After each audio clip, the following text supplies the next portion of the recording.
Pin পরে খাবার সংগ্রহ করছি। উঁচুতে উঠতে হবে। আমাদের এখনই সময় খাবার জমানো। দেখো, আমি কাজ করছি, তোমরাও তৈরি হও। খাবার নিয়ে যাওয়া খুবই পরিশ্রম হচ্ছে, কিন্তু পরিশ্রম না করলে বর্ষাকালে আমরা কি খাবো?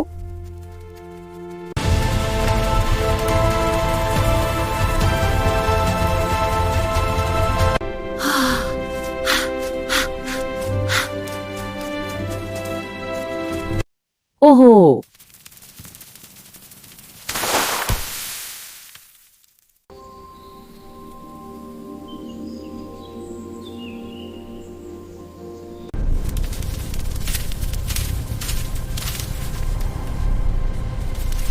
এখনই সময় আমাদের খাবার মজুত করে রাখার সময়, তাই আমরা কোনো বিলম্ব না করে আমাদের বান্ডে খাবার